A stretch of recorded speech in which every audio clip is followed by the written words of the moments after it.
bihi nasta'in wa ala umuri dunya waddin sayyidina wa maulana Muhammadin wa ala alihi wa sahbihi ajma'in amma ba'd. Yang kami hormati Bapak Abdul Ghaffar Al-Zin selaku Rektor Institut Pesantren Matoribul Falah beserta seluruh sivitas akademika Institut Pesantren Matoribul Falah yang tidak bisa saya sebutkan satu persatu.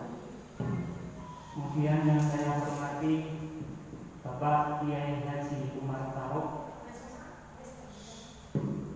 SIKOM MPD selaku pengasuh pondok pesantren An-Nasuhat dan juga sekaligus menjadi moderator dalam acara siang hari ini. Yang kami hormati Bapak Fajar Haji Kurniawan MSI sekaligus menjadi DPK KKN Baraka, dan tak lupa seluruh pemirsa di rumah yang turut berpartisipasi dalam acara kali ini yang dirahmati Allah. Alhamdulillah, dalam kesempatan kali ini di siang hari ini tentunya kita masih diberikan kesempatan oleh Allah untuk masih bisa dapat bertawakul ilmi walaupun dalam kondisi pandemi yang tidak kunjung berhenti, walaupun hanya melalui video. Semoga dengan kita aksi kali ini dapat mendapatkan ilmu yang barokah, manfaat amin ya rabbal alamin. Oke, di sini saya sebagai moderator ingin membawakan acara, memimpin acara. Sebelum kita mulai acara ngaji online kali ini, marilah kita awali dengan bacaan suratul Fatihah. Alladzi masyaallah al-Fatihah.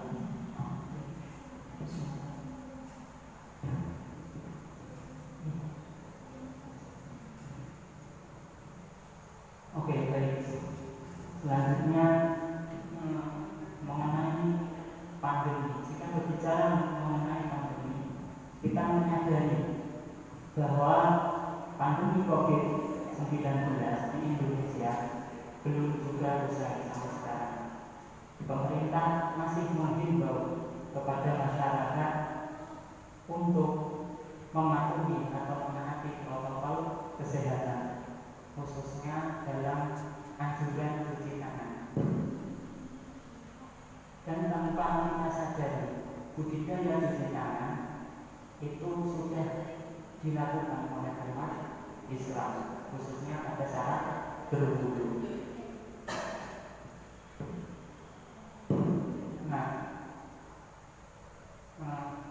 Khususnya pada saat berwudu, ketika akan melaksanakan sholat 5 waktu.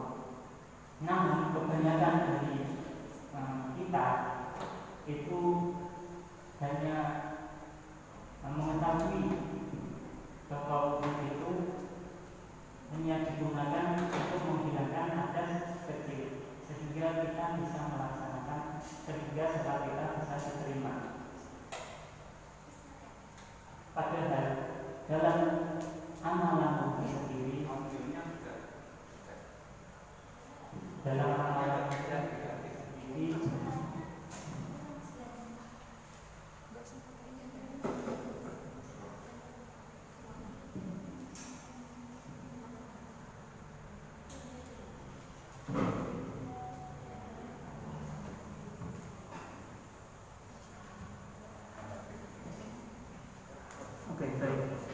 soalnya dalam wudu sendiri itu ada hikmah-hikmah tersendiri yang ada di dalamnya.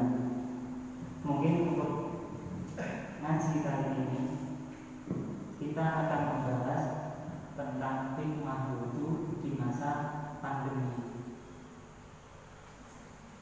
Dan untuk lebih jelasnya akan dibahas oleh narasumber kita, yaitu Bapak Kiai Haji Umar Faruk SIKOM MTB. Kepada beliau kami persilakan.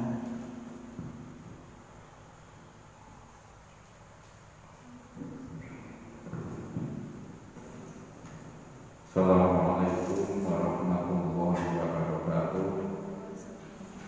Bismillahirrahmanirrahim. Wassalatu wassalamu ala Rasulillah wa ala alihi wa sahbihi wa qawala amma ba'd.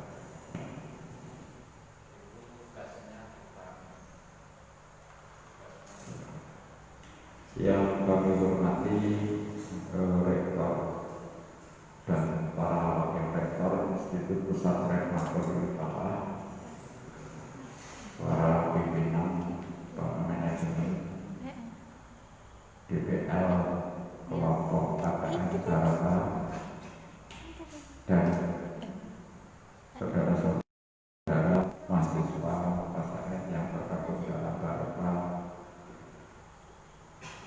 Tidak lupa kepada para pemirsa ngaji dari siang hari ini. Alhamdulillah,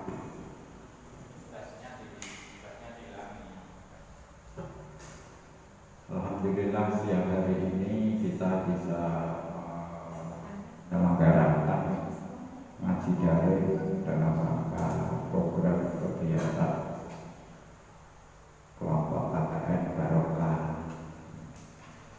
yang akan membahas tema di masa pandemi.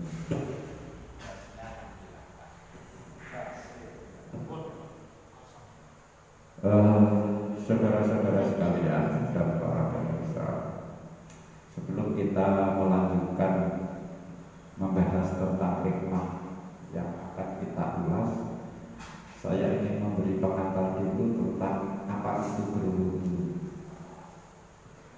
Wudu itu dari kata wudu kata yang artinya bagus, husn, nadhafah, bersih, gitu kan, dan al-bahjah, cemerlang.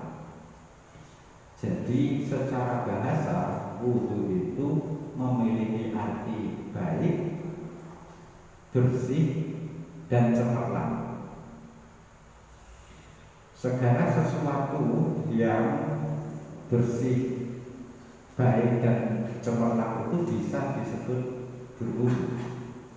Dan ini juga sesuai dengan hikmah berwudu.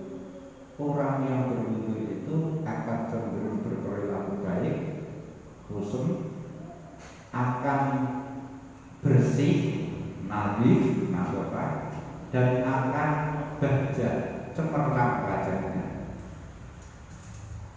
Itu menurut bahasa. Kemudian menurut syariat atau istilah, wudu itu apa? Toharatun ma'iyatun, bersuci.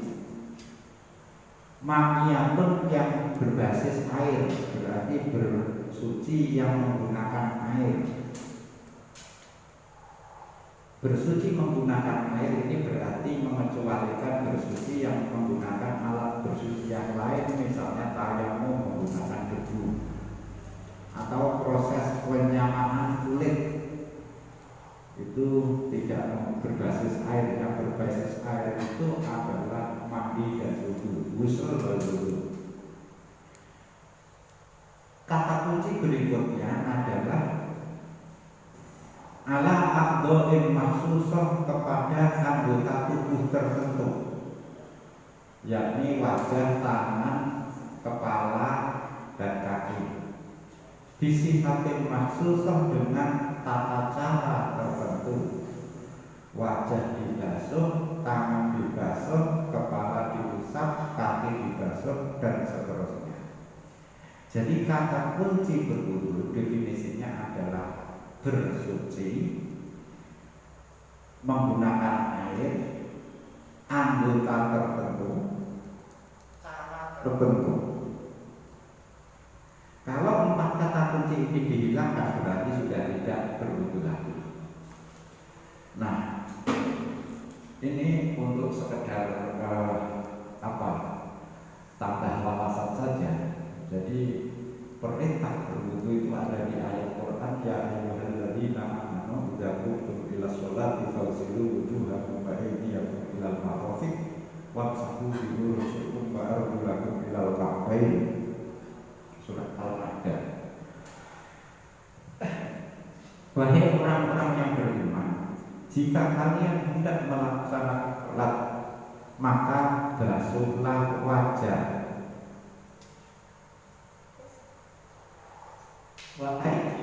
dua tangan, wamsahu bi ru'usikum, usaplah kepala, wa arjulakum ilal ka'bayn, dan kaki kalian hingga ke mata kaki. Nah, ini ada ayat ini ingin saya singgung dua hal. Yang pertama adalah ini, sebagian imam qiraah membacanya kebanyakan, termasuk kita membacanya wa aydiyakum, diyakum, yaknya dibaca fathah karena ataf kepada bukan aydiyakum ya, arjulakum, arjulakum. Kebanyakan imam qiraah termasuk kita itu membacanya arjulah karena diatofkan kepada aidiya, sehingga karena atofnya kepada aidiya sama-sama nasab, sama-sama fathah, maka kaki itu dibasuh, disiram. Ulama lain membacanya tidak aidi arjulah tapi arjuli. Kalau arjuli berarti diatofkan kepada ru'usikum, arjuli atau kepada ru'usi. Kalau qiraah kita mengikuti yang ini, berarti kaki itu tidak dibasuh, tidak disiram, tetapi diusap. Ini penting. Jadi hanya dengan harokat, beda harokat fathah dan kasrah saja itu praktek berwudunya beda. Kaki diusap atau kaki dibasuh. Nah, berikutnya ini ada kepala.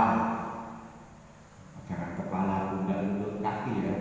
Kepala bunda lutut kaki itu mahasiswa jauh. Kepala, wajah, tangan, kepala, terus kaki. Tapi ulama fikih kemudian menambahkan namanya niat sebagai rukun, sebagai rukun yang pertama wudu. Menambahkan juga tartib sebagai rukun terakhir. Ada 6. Jadi kita menemukan di kitab-kitab itu arkanul wudu sittah. Rukun wudu ada 6. Di ayat ini hanya 4. Berdasarkan istihad pada para ulama, menambahkan niat sebagai rukun, menambahkan tartib asal urut sebagai rukun yang ke-6. Kenapa niat ini penting? Karena definisi wudu tadi bersuci, pakai air, terus anggota tertentu, caranya juga tertentu. Itu masih ada yang menambahkan kata kunci kelima, biniyatin ta'abbud, dengan niat ta'abbud beribadah atau menghamba pada Allah. Jadi wudu itu memang niatnya ta'abbud beribadah. Tidak boleh diniatkan yang lain kalau kita mau sholat. Makanya karena niatnya ta'abbud atau hanya menghamba pada Allah, ketentuan-ketentuan itu harus kita patuhi, baik kita tahu alasannya, hikmahnya, maupun kita tidak menemukan, tidak tahu apa alasan dan hikmahnya. Itulah yang disebut dengan ta'abbud. Mungkin kalian tanya, kenapa kok yang dibasuh organ-organ itu, wajah, tangan, kepala, kaki? Kenapa kok tengkuk, jitok itu tidak termasuk anggota wudu? Kenapa perut tidak anggota wudu? Karena itu sudah dari soalnya. Itu yang disebut dengan aspek ta'abbud. Nah, sekarang berwudu itu kajian fikihnya hanya 6 rukun. Kalau 6 itu sudah dilaksanakan, wudunya sudah sah. Kalau mau sholat, sholatnya juga sudah sah, suci dari hadas kecil. Tetapi saudara-saudara, ini nanti ada tanya jawab ya.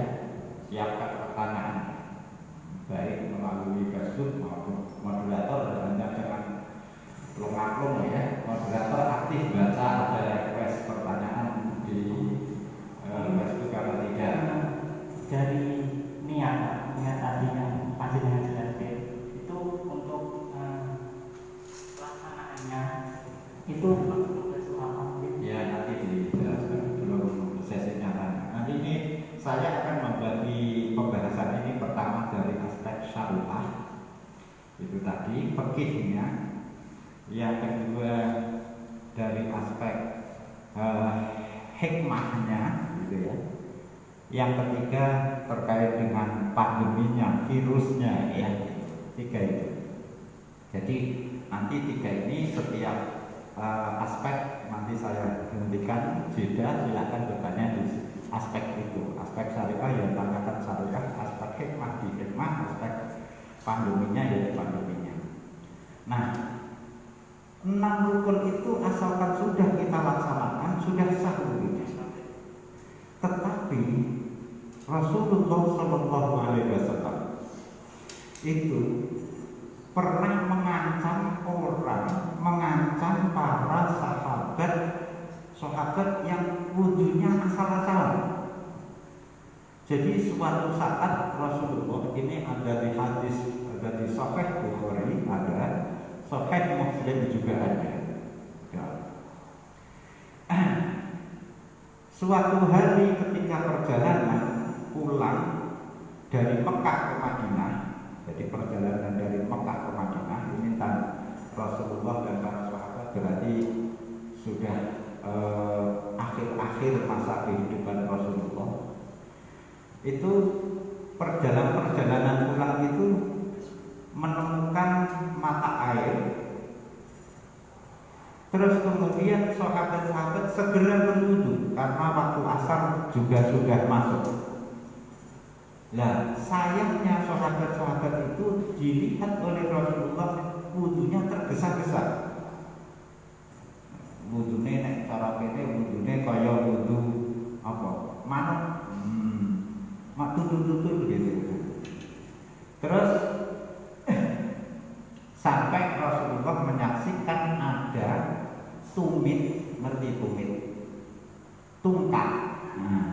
Tumit tungkak. Ada sebagian tumitnya sahabat, tungkak sahabat itu masih terlihat tidak terkena air, masih terlihat kering. Dan menyaksikan seperti itu, komentar Rasulullah, wailun lil aqabi minan nar. Celakalah tumit-tumit yang akan masuk neraka.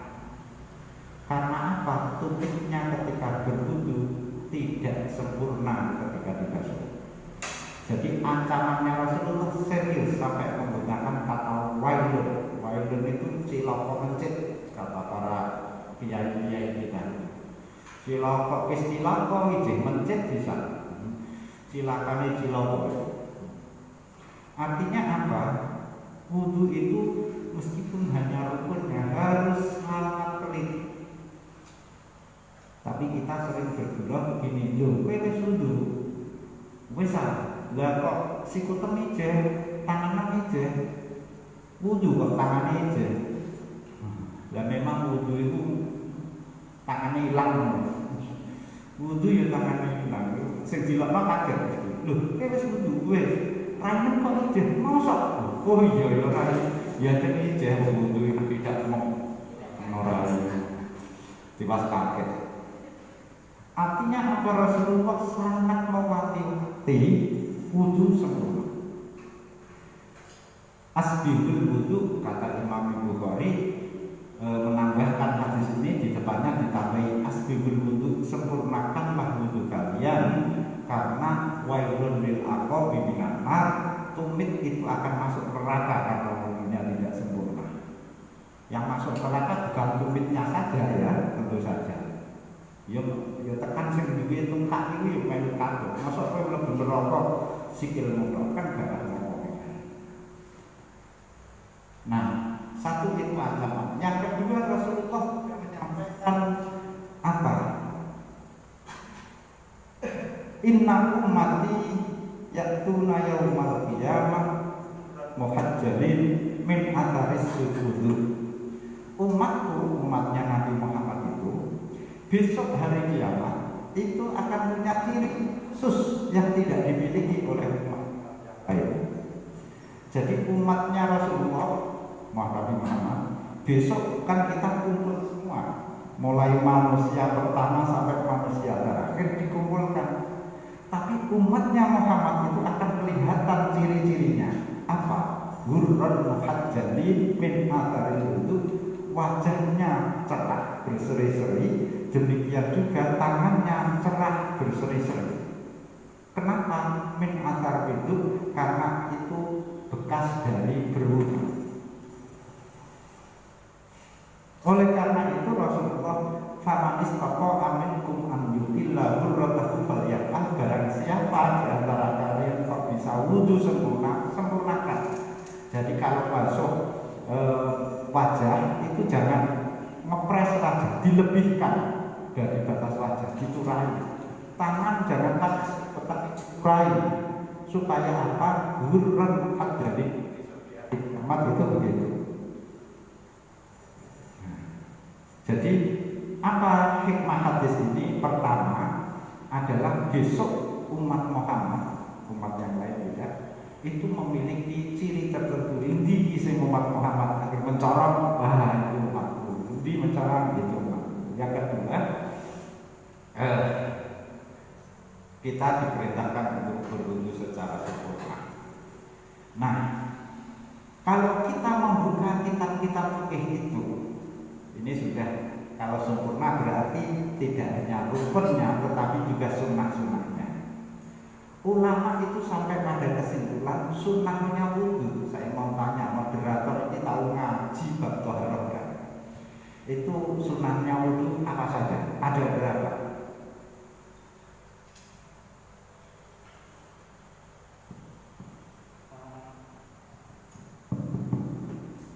Mungkin kalau tidak salah ya, seingat saya yang pertama sunnah wudu, cuci tangan, Terus, kemudian berjemur, terus, kemudian membasuh terus, istinsak, terus, kemudian telinga, terus. kemudian Ya kira-kira ada berapa saja? Kira-kira ada berapa? 5, 10, 15, kelipatan 5, 20.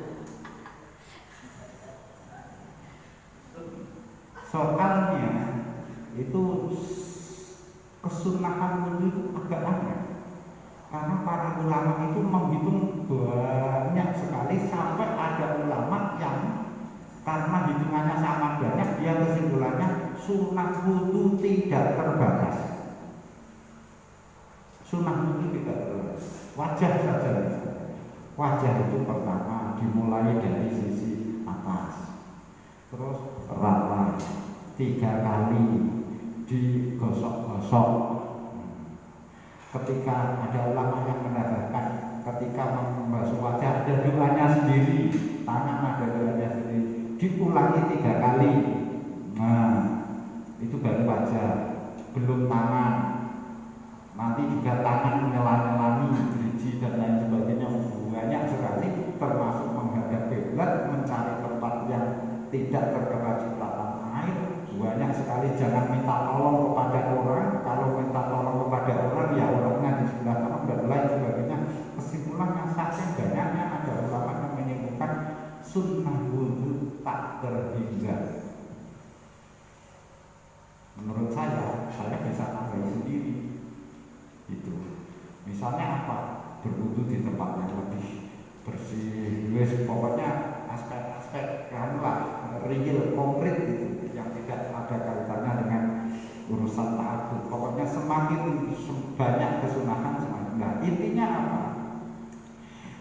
Kesunatan banyak itu karena wudu itu bisa dilihat dari perspektif fikih seperti saya sampaikan, bisa dilihat dari kesempurnaan hikmah besok di hari kiamat, bisa dilihat dari aspek ruhaniyah.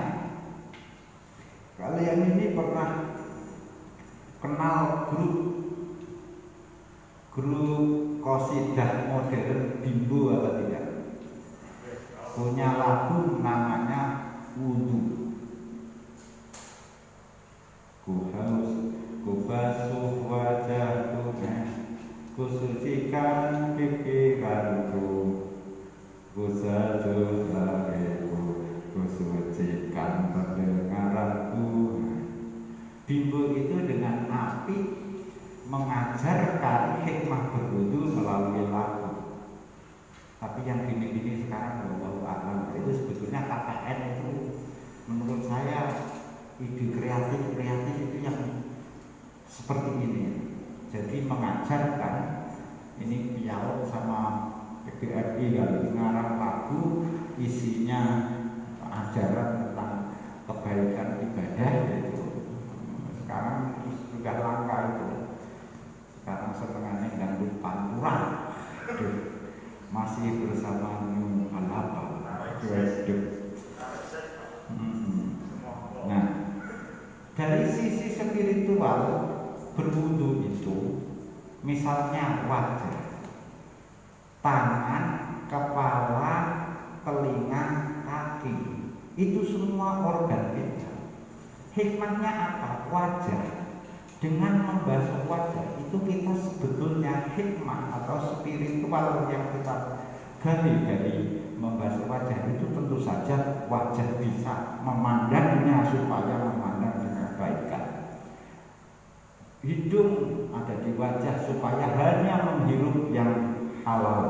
Mulut juga agar hanya mengkonsumsi yang halal. Pipi juga hanya diberikan secara halal. Angel. Nah itu. Terus musab kepala apa? Mensucikan pikiran supaya pikiran kita jadi suka berpikir positif. Telinga hanya mendengar yang baik, kaki hanya melangkah ke tempat baik. Ini secara spiritual.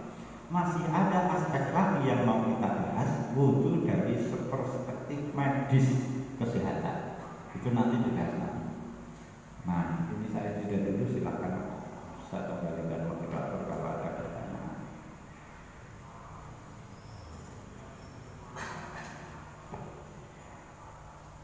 Makanya wudu, silakan wudu ini mau digali dari aspek apanya? Fikihnya tadi saya beri pengantar sedikit dari aspek hikmah spiritualnya ya tadi.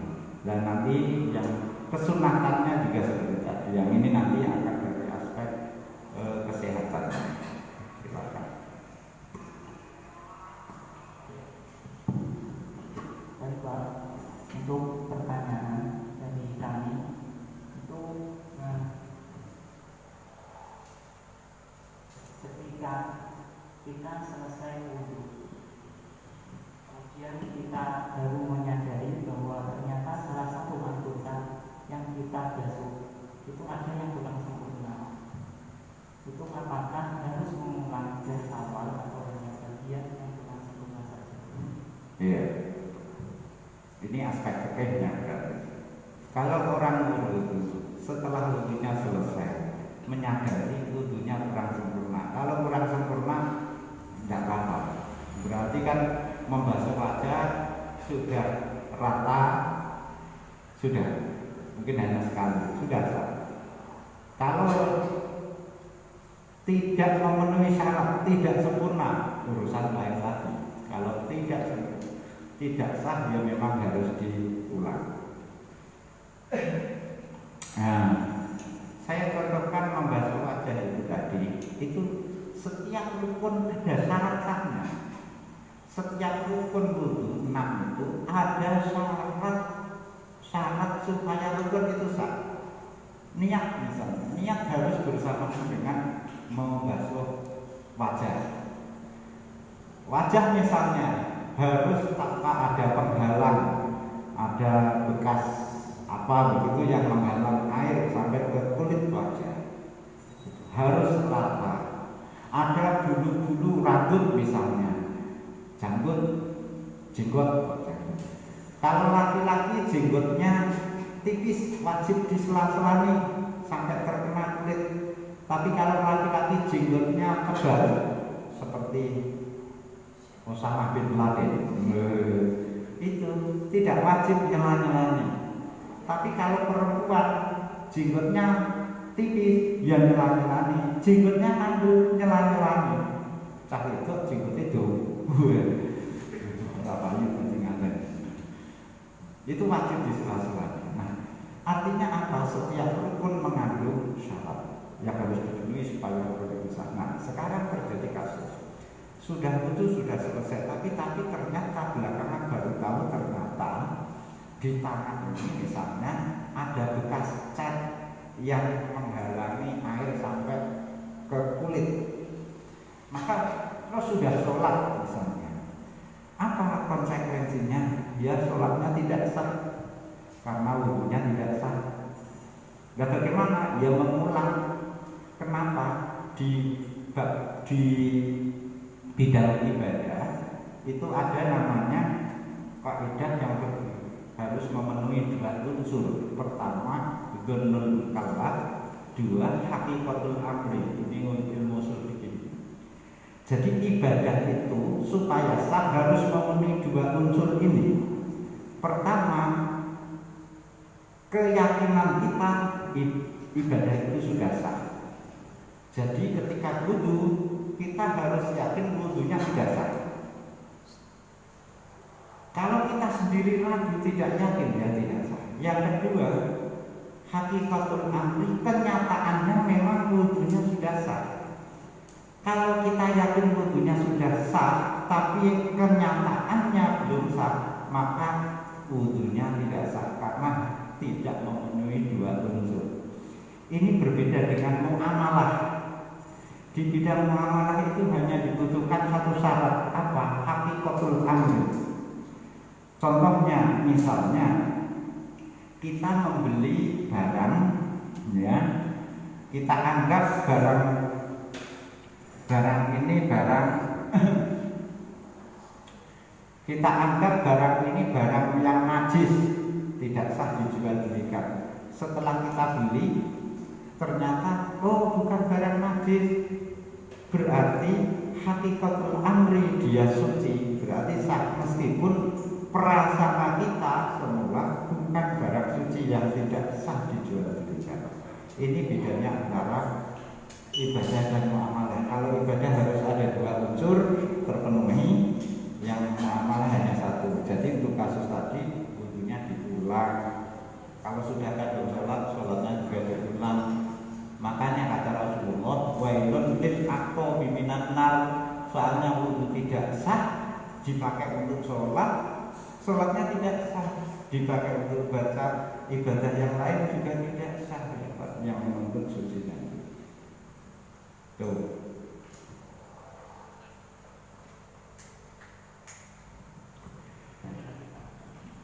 Sudah? Ada lagi. Mungkin ini untuk masalah cewek perempuan, masalah hijab. Kalau seumpama orang cewek itu kan memakai hijab. Kemudian apakah kalau ingin wudu itu harus dibersihkan dulu atau langsung bisa wudu? Bedak itu saya tidak pernah pakai bedak ya. Karena kalau saya baca bedak nanti ditaksir sama mahasiswa naksir kacau nanti LGBT ditaksir cowok kacau. Bedak saya tidak tahu. Bedak itu tentu saja secara kasat mata itu bedak itu menghalangi air menimpa kulit secara langsung. Oleh karena itu kalau mau wudu ya bedaknya harus dibersihkan lebih dahulu. Itu tidak hanya bedak, apa saja bahan-bahan kosmetik yang ada di anggota wudu. Makanya menurut saya supaya bedaknya tidak perlu diusap dihilangkan kalau mau wudu, bedaknya jangan dipasang di wajah. Di mana ya di top, di tempat, nanti kan nggak usah membersihkan kalau gitu. Itu kita waktunya berapa menit? 1,5 jam. 1,5 jam. Setengah jam pertanyaan. Sudah pertanyaan. Baik, saya lanjutkan sekarang ke aspek berikutnya terkait dengan kesehatan. Wudu dari aspek kesehatan. Saudara-saudara sekalian, kemajuan ilmu pengetahuan dan teknologi itu semakin membuktikan kebenaran ajaran agama Islam. Saya ulangi lagi, perkembangan dan kemajuan ilmu pengetahuan dan teknologi itu semakin membuktikan kebenaran ajaran agama Islam. Islam itu siap karena oleh Allah sendiri dirancang kompatibel, cocok untuk semua zaman, semua masa, di semua tempat, di semua peradaban, di semua waktu, sampai hari kiamat Islam itu cocok. Sehingga perkembangan ilmu pengetahuan dan teknologi itu juga justru malah menampilkan sosok aspek-aspek kebenaran ajaran agama Islam. Sehingga setiap perintah agama Islam itu pasti unsurnya positif. Setiap yang dilarang oleh Islam itu unsurnya negatif. Dan apa istilahnya, akan merusak manusia itu sendiri. Larangan itu selain dia dilarang oleh Allah, implikasinya berdosa, itu pasti ada dampak pada manusianya, baik itu dampak langsung maupun tidak langsung, dampak secara medis, secara keilmuan, secara jiwa, secara harta dan lain sebagainya. Nah, ilmu kedokteran itu juga salah satu ilmu yang dari waktu ke waktu itu mengungkap, membuktikan kebenaran ajaran agama Islam untuk ibadah misalnya. Tapi saya ingatkan ya, ini penting ini sebelum saya jelaskan. Wudu, mandi, tayamum itu tadi adalah lita'abud, untuk niat ibadah. Sholat kita itu lita'abud, niatnya menghamba beribadah. Puasa kita itu harus niatkan lillahi ta'ala. Makanya usolli fardhu dhuhri arba'a rakaat mustaqil adaan lillahi ta'ala. Nawaitu shoma wadin an arba'i fardhi syahri Ramadan, ini hadis lillahi ta'ala. Umrah, haji juga lillahi ta'ala. Karena apa? Yang kita lakukan ini ibadah.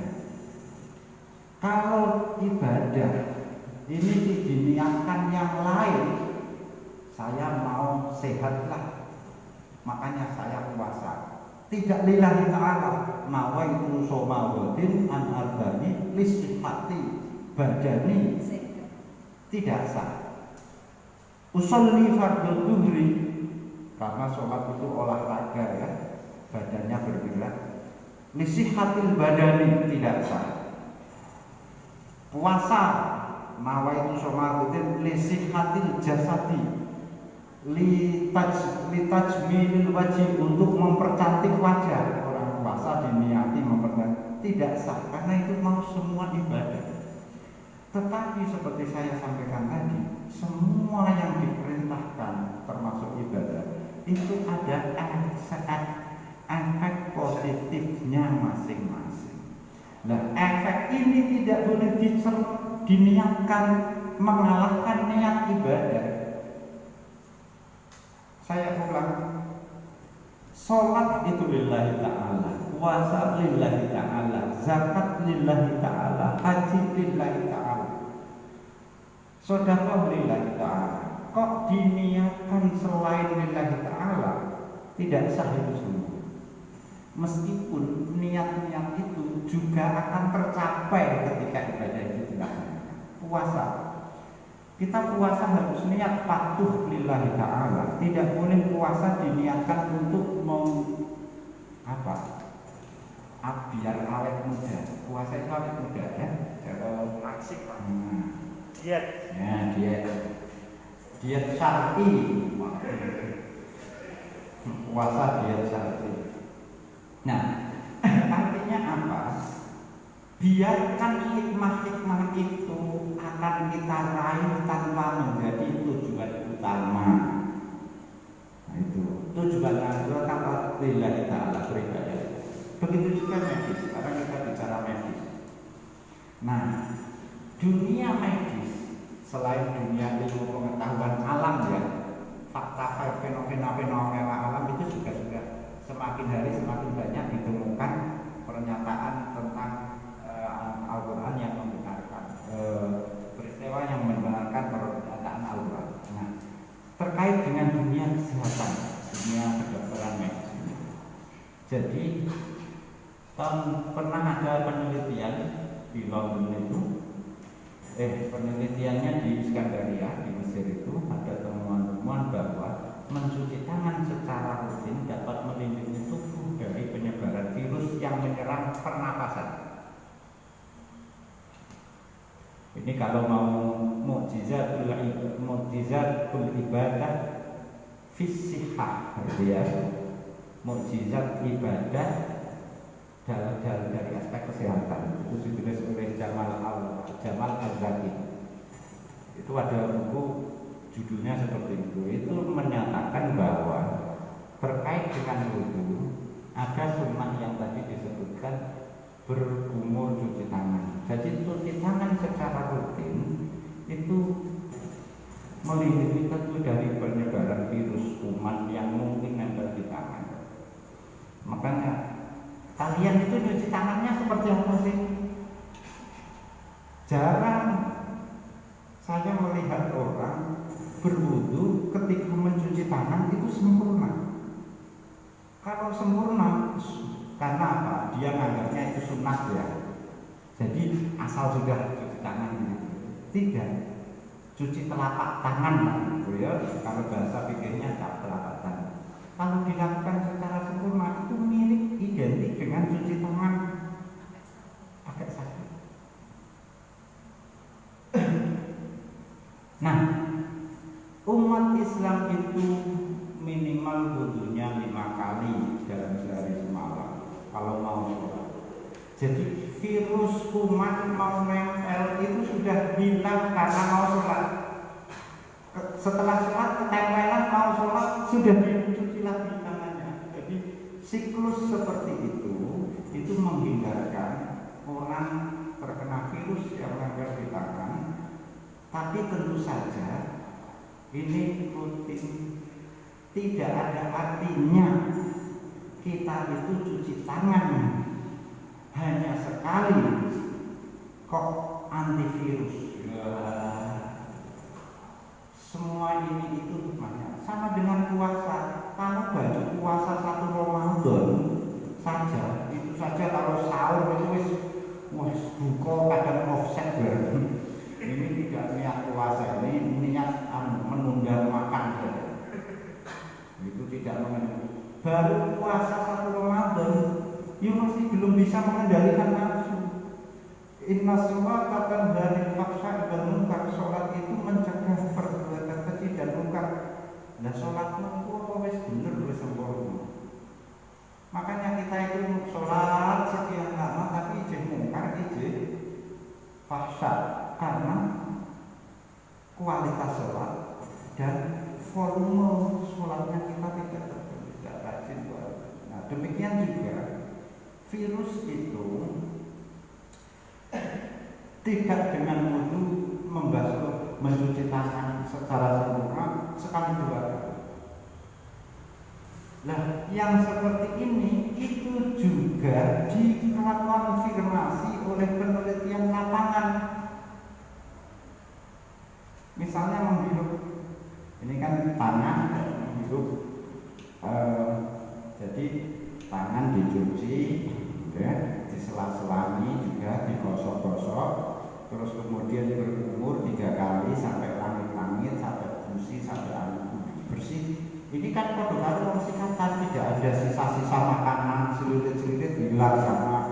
Nah ini kesehatan gigi juga, kesehatan mulut. Terus ini apa, bulu hidung disuruh menghisap terus disemprotkan, karena apa?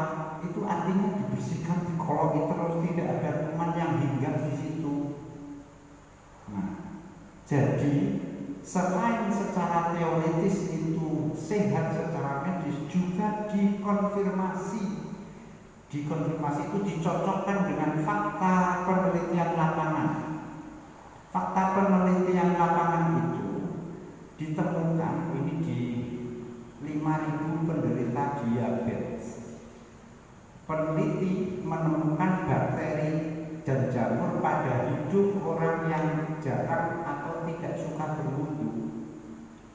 Jadi karena jarang berwudu atau tidak pernah berwudu, itu kuman dan bakteri nempel di hidung, terus kemudian menimbulkan penyakit itu. Jadi kebenaran agama dibenarkan, dikukuhkan oleh secara teori, itu tadi logika, kemudian dikonfirmasi, dibenarkan juga dengan penelitian di lapangan.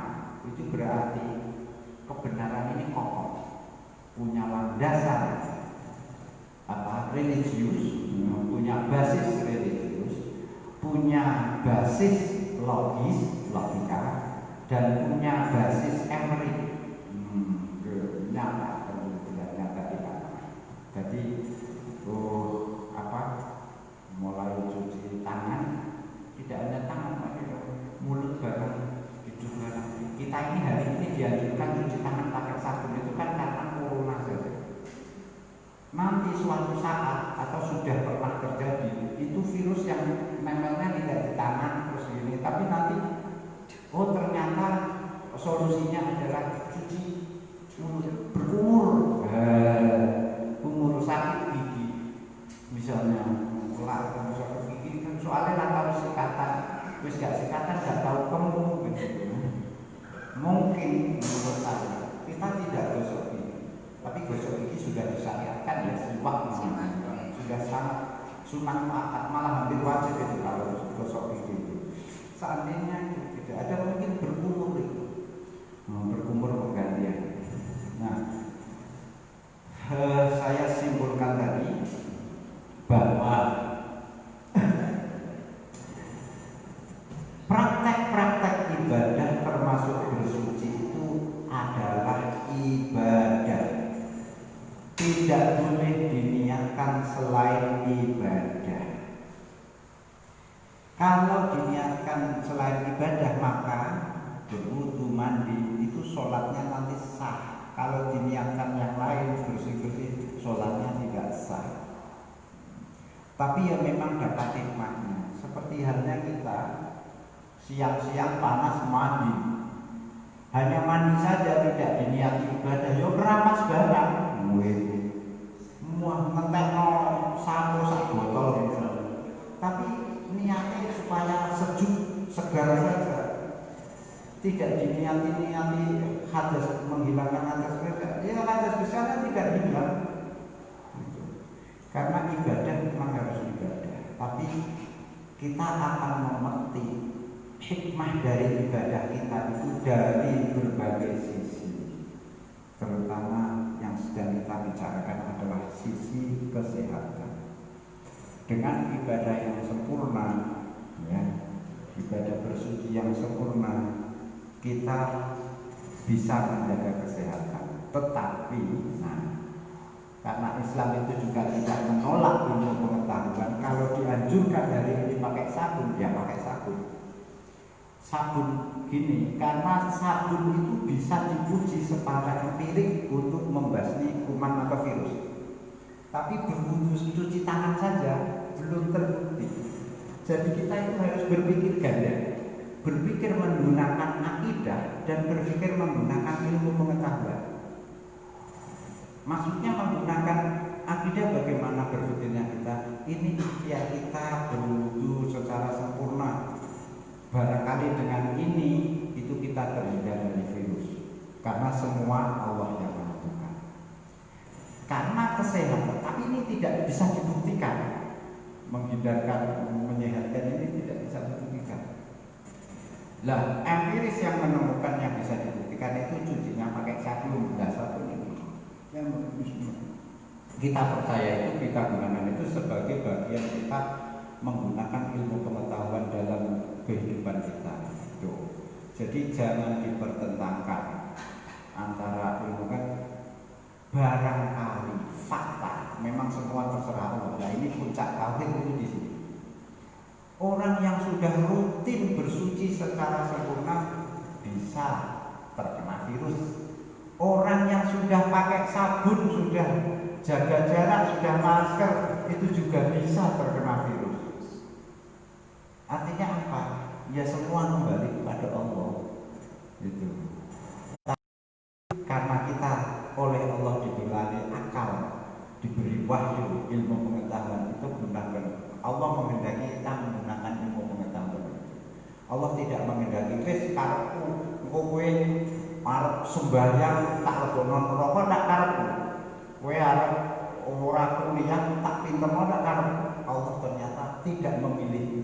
Allah memilih kalau kamu ingin sehat, ibadah ini tadi toharoh yang sempurna, ikuti para ahli, yakni para dokter, terapkan semua menurut saya. Karena barangkali yang membuat kita sehat kita tidak tahu apakah usaha medisnya kita ataukah usaha spiritualnya kita. Makanya kadang kita itu sakit terus berobat dua sekaligus.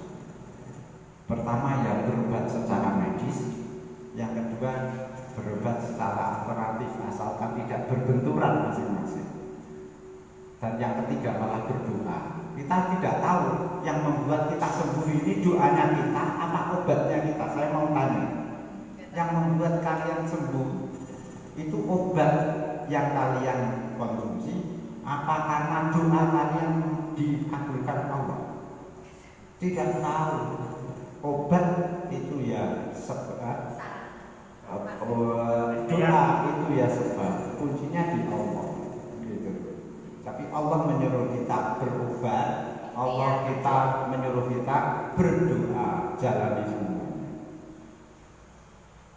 Ada silakan moderator.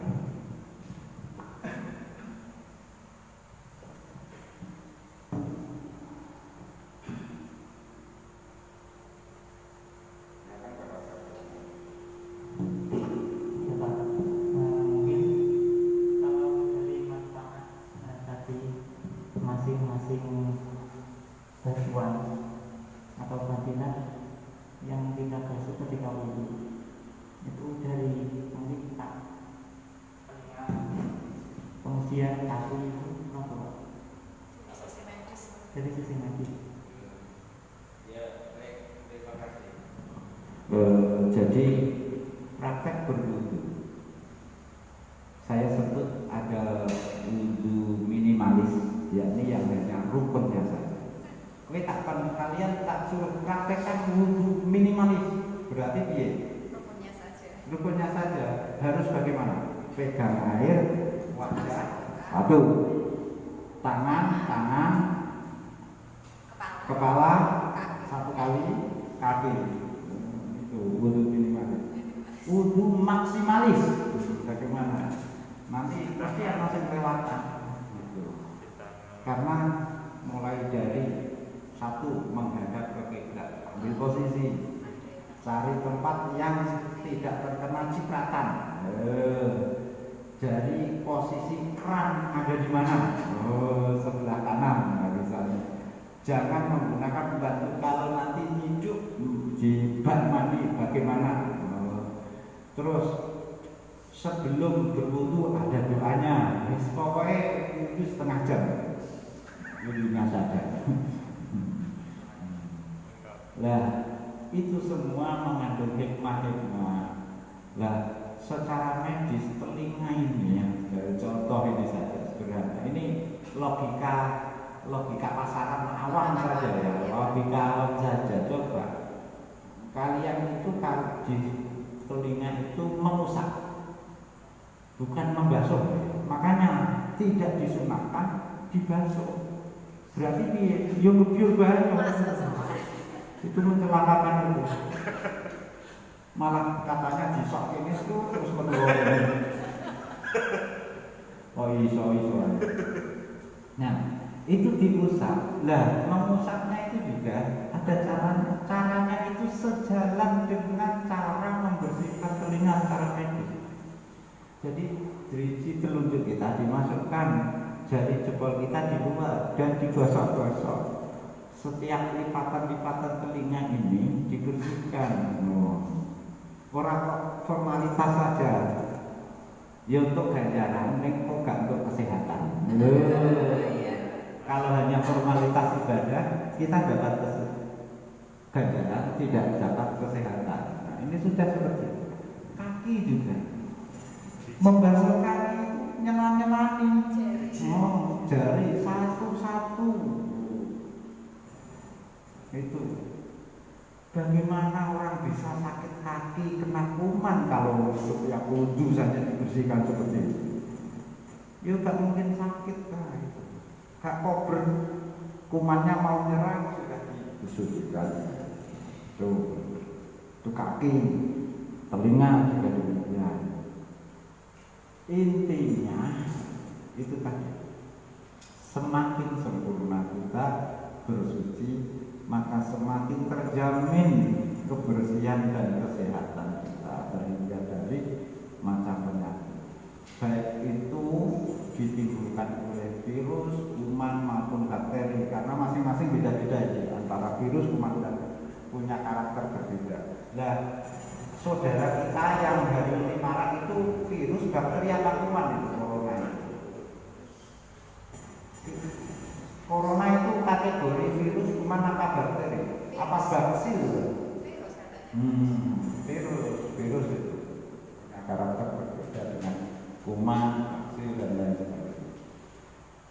Nah, jadi apa hikmahnya kalian kalau ingin sempurna, karena kita hanya satu pertemuan ya ini. Itu kalian rujuk saja tadi yang saya sebutkan. Terkait dengan wudu itu karyanya tadi Jamal Az-Zaki, Mukjizat Kesehatan Ibadah.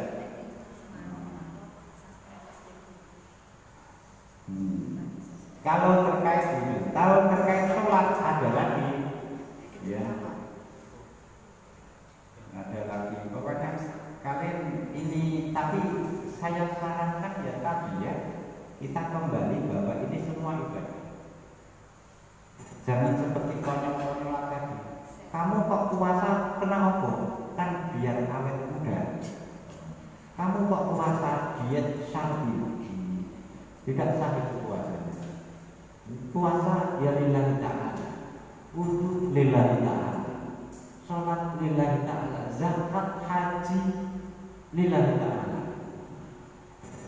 Nah, yang lillahi ta'ala ini biasanya terus awas, lillahi ta'ala itu kan terjemahannya dilakukan demi Allah. Allah tidak tega. Ini sholat, wudu sempurna itu ternyata demi saya. Maksud tidak saya lindungi. Nah, secara betulnya begitu. Tuh, sudah? Masih ada pertanyaan? Kalau tidak, bisa ditutup. Ya, satu lagi silakan. Kalau dalam amalan wudu sendiri itu kira-kira ada nggak bagian yang khusus agar terhindar dari COVID? Bagian khusus Wudhu. Jadi wudhu itu bisa, wudhu itu program ibadah. Pencegahan penyakitnya itu hanya manfaat hikmahnya saja, bonusnya saja. Makanya kita tidak diperintahkan di kesehatan itu tidak, supaya terhindar virus corona bermula itu menyesatkan, meskipun tampaknya indah, ya kan? Supaya kamu terhindar virus, wudhulah, itu indah tapi menyesatkan. Lah orang wudhu saja ternyata praktek wudhunya hanya 6 rukunnya itu tadi, sunnahnya tidak dijalani. Ya makanya yang bisa terukur terbukti secara empiris bertanggung jawab dunia ya jadi pakai sabun. Tapi intinya insya Allah ya, asalkan ibadah bersuci kita itu sempurna dan rutin.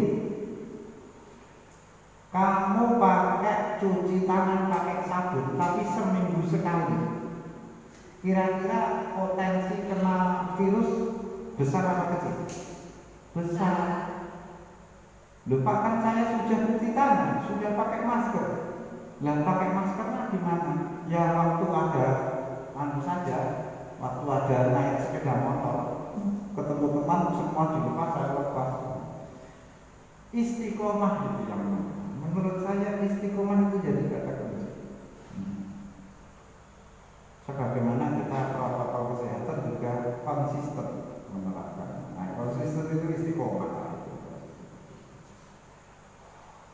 Oke, kalau sudah tidak ada, bisa saya simpulkan kemudian bisa ditutup. Jadi kemajuan ilmu pengetahuan teknologi itu semakin memiliki kebenaran aspek-aspek ajaran agama Islam di semua bidang kehidupan, bidang teknologi, bidang kesehatan, bidang rekayasa, genetik, bidang apa saja itu. Makanya Islam itu sejalan dengan ilmu pengetahuan. Oleh karena itu, karena keduanya sejalan, jangan dipertentangkan. Jangan dipertentangkan antara ajaran agama dengan ilmu pengetahuan, saling mendukung, saling mendukung, sejalan sampai hari kiamat. Justru dengan ilmu pengetahuan kebenaran Islam semakin nyata. Gitu. Nah, khususnya terkait tema kita ini, hikmah berwudu di masa pandemi, benar bahwa wudu punya hikmah mencegah penyebaran penyakit. Tapi wudu bukan disyariatkan untuk mencegah corona saja.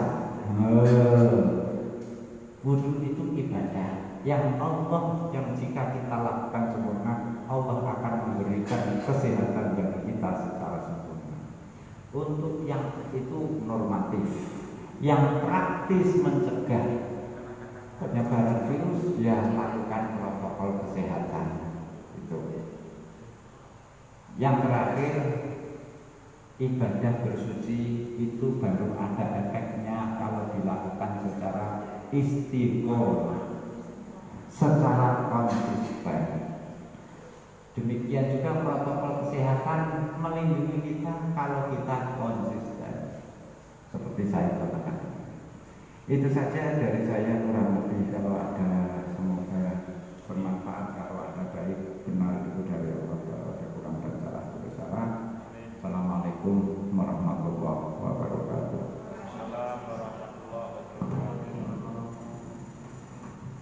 Oke, baik, terima kasih atas penjelasan tentang hikmah wudu di masa COVID-19. Dan untuk hal yang bisa kita ambil pelajaran pada acara kali ini, yakni setiap yang diperintahkan oleh Islam itu merupakan hal yang positif, dan yang dilarang oleh Islam itu hal yang negatif. Salah satunya wudu tadi, ya, salah satunya Kalau bisa kita niatkan lillahi ta'ala. Mungkin cukup itu dari kami. Apabila ada tutur kata yang kurang berkenan di hati, kami mohon maaf yang sebesar-besarnya. Wabillahi taufiq wal hidayah. Wassalamualaikum warahmatullahi